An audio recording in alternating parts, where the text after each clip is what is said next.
خیلی چیزای ساختمون رو خوشگل میکنه.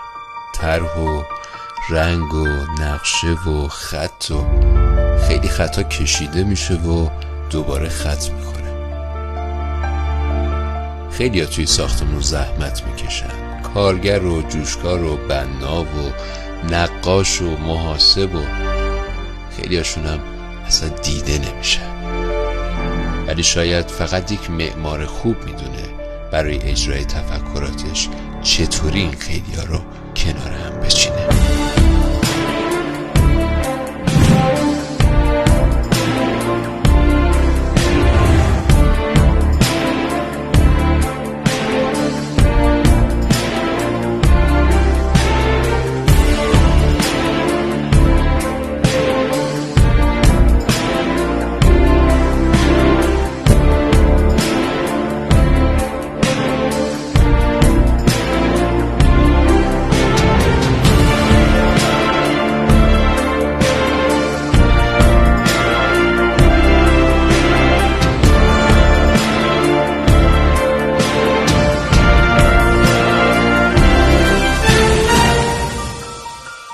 و یادمون باشه که این معماری‌های زیباست که چهره شهر رو دگرگون میکنه.